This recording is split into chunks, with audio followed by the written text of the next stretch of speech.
So hi again everyone. So welcome back again. So today we're going to answer the activity 2, which is the what's that is given to us, the activity 2. So this is our questionnaire. So this I'll adapt the questionnaire. So as you can see, there's a reference there and also the questionnaire description. So this is the raw data of that questionnaire because I only adapt that questionnaire, so I have already have data. So meron akong data nun. So kasi dito tapos na ako mag-solve ng guys, ng mean, standard deviation at ano. So pakikitaan ko lang kayo dito. Muna tayo sa Likert scale.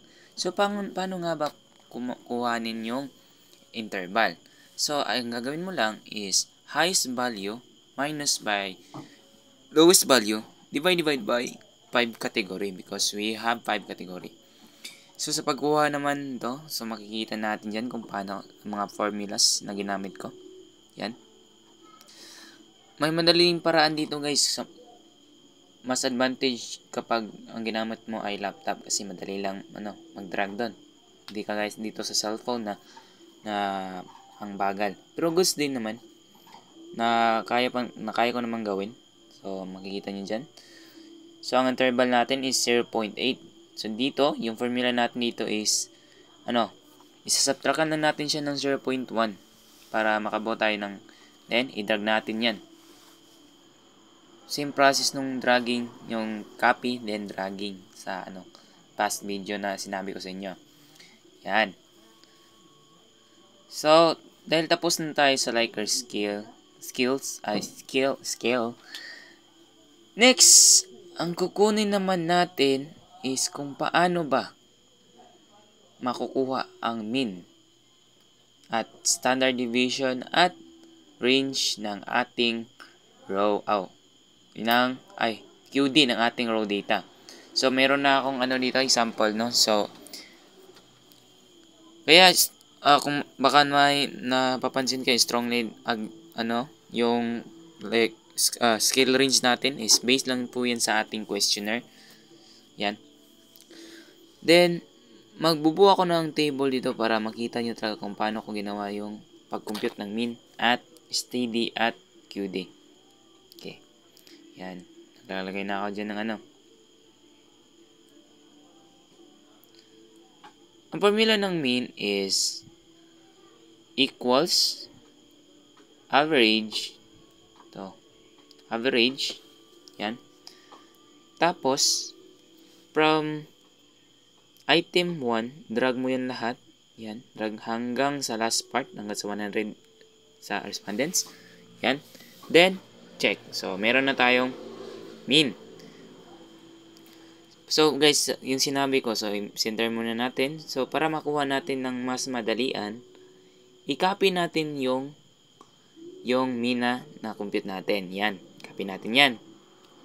After that, i-drag natin hanggang sa 10 question. Yan. Ito natin dyan. Nadrag ko yan.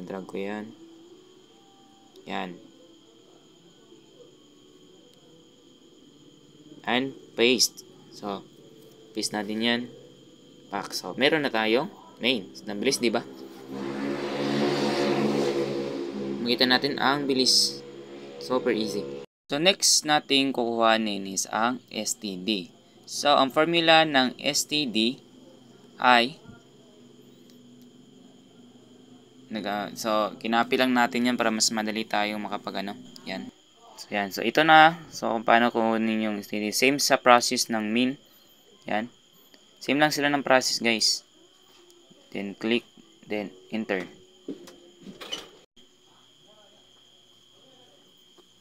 So, same lang sila ng process. So, i-decrease natin into 3 decimal places. Yan. Tapos, yung same process, yung copy, then drag.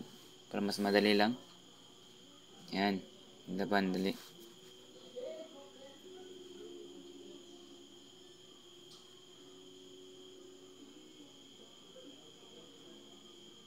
Nakikita nyo dyan. So, Next is overall naman tayo. Magtatali tayo ng yan. Lagyan natin ng overall para mas madali tayo makakita.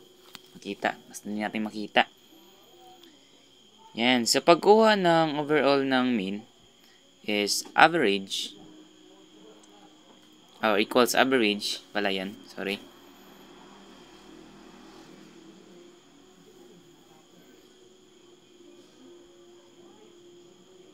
Yan. Equals average. So, kunin mo yung lahat ng mean. Ida-drag mo. Then, back. Then, enter.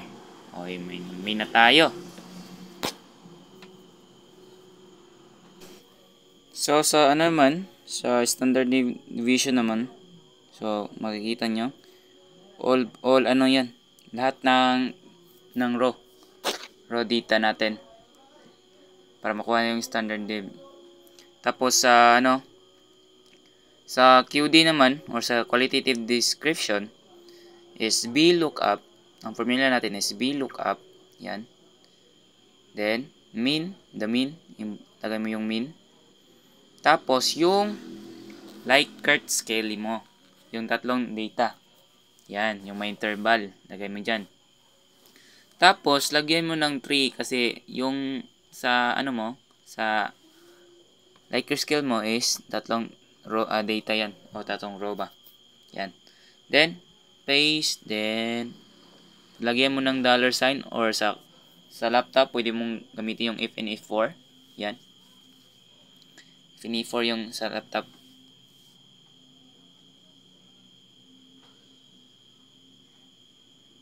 And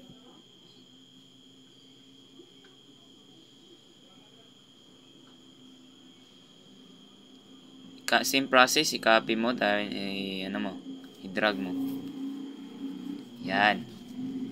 Drag mo lang lahat. Yes. So, meron na tayong QD. So, tapos na tayo dyan. So, bale, nakuha na natin yung tatlong kailangan natin. So, ngayon, gagawa tayo ng statement of the problem. So, ito yung statement of the problem natin. So, makikita nyo dyan. So, naka-highlight yan. Color yellow. Naka-text box. So, ito naman yung descriptive table natin. So, may mga, tayo dito? Mga statement. So, ito yung mga questionnaire natin. At nilagay na natin dito yung ating mga value ng mean natin. Mean at standard deviation. So, bale, ito yung formula na ginamit ko kasi cellphone yung ginamit ko. Yan. Pero pag kayo ay may laptop, mas madali ito. Kasi, i-ano mo lang siya, i-drag mo lang siya, or i-copy mo lang siya. Tapos, i-ano mo siya, i-paste, option, values, then transpose. Ganyan lang. Tapos, pag ano naman ng paper format, so, gamitin yung borders. Tapos, yung, top and bottom. Yan. Click nyo yung top and bottom. So, yan. Same process sa baba. Yan. Ayan. Ganyan nyo. Then, top and borders. Top and bottom. Yan.